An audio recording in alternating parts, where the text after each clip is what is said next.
My name is Erin Salazar. I'm a licensed clinical social worker here at the Intrepid Spirit Center.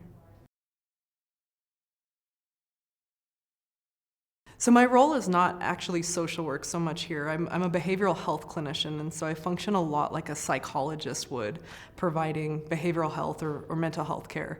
What we know about TBI is that there are a lot of mental health problems that come along with it because of the injuries that can happen to the brain through blast injuries or through concussive type events.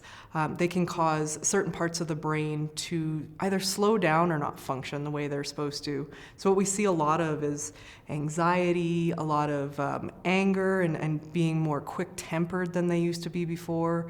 And a lot of times that changes their role in their life, whether it be at home with the family or whether it be at work. Being short-tempered doesn't work well. And so they end up, having depression and things like that go along with it. Now we treat only military here, or retired military, and so now you have to throw in that post-traumatic stress component as well. And so I spend a lot of time doing evidence-based practice treatments for post-traumatic stress as well.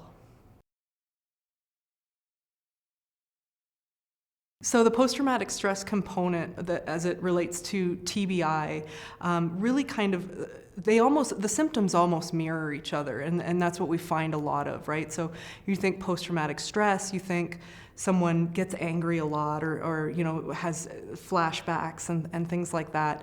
That same sort of experience can happen with traumatic brain injury. And so a lot of times it's hard to seed through which is which. And so rather than take the time to try and label that, we just take it all kind of as one. And we figure out that we're gonna treat those symptoms that are problematic. We're gonna help that person, like I say, be the person they wanna be and live their best life. And we're gonna do that through behavior modification, having them slow things down so that their brain functions for them rather than it kind of controlling them. And so then through those behavioral things, we'll start to see the PTS symptoms lessen as well as those TBI symptoms lessen. And then again, they kind of live their best life, which is what they deserve. The IROC program here at the Fort Carson Intrepid Spirit Center stands for Integrated Rehabilitation Outpatient Course. And that is a 6-week intensive outpatient course that we hold here that helps people treat their TBI symptoms, and it allows all of the different providers here in the clinic to come together and treat an individual at one time. The IROC program allows us to treat an individual in 6 weeks with the same modalities that we would treat them over months. It also gives them, and I think the most important part of it, is it gives them the opportunity to be in a group environment that gives them the chance to see that there's a lot of other people that are having those same experiences as they are. There's a lot of other service members that are going through symptoms that are affecting them at work and that are affecting them at home. And when they can have that integration with each other and they can have that ability to find camaraderie in some of the things that they're maybe embarrassed to talk about, it allows them to also heal in a different way. And so over that 6 weeks, they form relationships with each other that we've seen last years. And that's one of the things that I think is the most important about it. The other is that it allows us to bring in some of the modalities that we don't always get to use. So creative media, where they come in and they make something with their hands. A lot of people have never painted, have never, done woodworking, and we allow them to do that. But we use it in a treatment coordinated way to where what I'm teaching in behavioral health is now reinforced with something creative. Or in music therapy, it's reinforced something that they're doing in cognitive class for their memory. And so when we put it all together like that, they leave here with that feeling that they're okay, even if they're different than they used to be, but they also leave with the skill set that they can manage their brain and they can manage their symptoms in a different way, but still live their best life. My favorite outing that we do is going to the United States Air Force Academy stables, where they offer equine therapy through the remount program. It's my favorite because it not only works well to help people find some of that like coherence that we teach, but it allows people to really relax, which is something a little bit different than the other outings. The other ones, again, are really based on community involvement, where this is based on being okay with yourself. And the horses help with that by matching heart rhythms and heart rates. And there's some really interesting science that goes behind that using the heart math program, where a horse's heart is a lot like ours anatomically. And so when they are close to us, the energy basically that they put out matches up with our heart rate. So just standing next to a horse can allow your heart rate to either come down or to even out, right? Now we teach a lot of relaxation here in the IROC program with occupational therapy and things like that, behavioral health.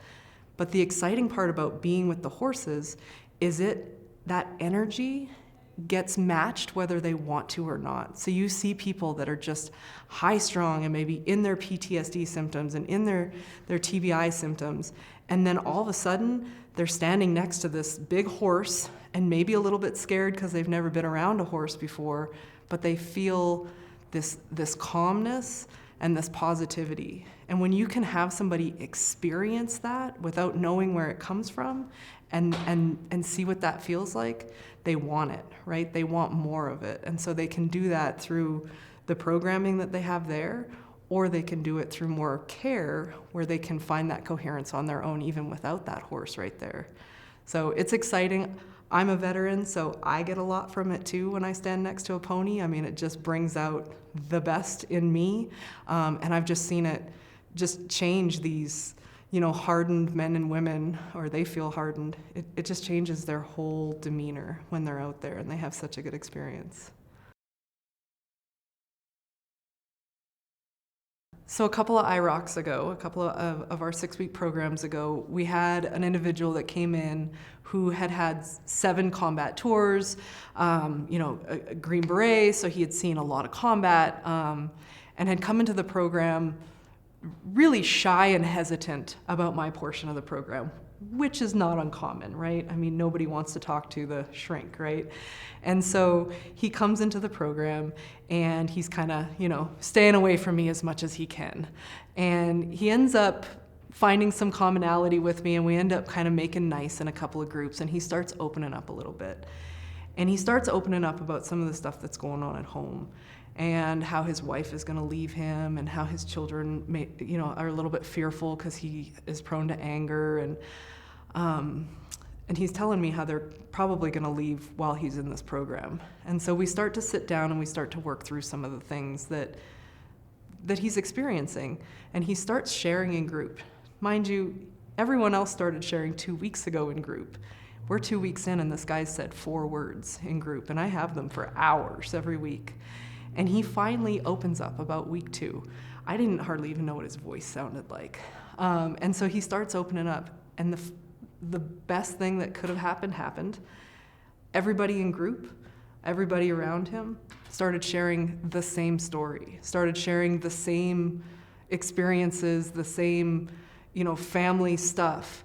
And by the end of week 3, that man felt comfortable enough to share everything. In fact, he shared too much sometimes, but he shared a lot. And by week 6, when he graduated, he stood in front of a group of people a little bit smaller than we had today, and he cried in front of all of them and talked about his story. And his wife and his children were in the audience, and afterwards came up to us and said, thank you, you saved our family. And that's happened multiple times. I mean, people you don't know hugging you, telling you hey, you saved our family. My response to that is always, I didn't, right? I don't do the work, they do. And so he was just found an opportunity and a place where he was able to be vulnerable enough to allow himself to get better, right? And live his best life. Yeah, so I've been here since 2019, and this is by far the most rewarding position that I've ever held. Even more so than when I served, and I was a medic when I was in, but this, how we're allowing ourselves to change people's lives, just by being here, is I mean, it's life-changing for the people that do it too. I get emotional about it. Like it's a great thing.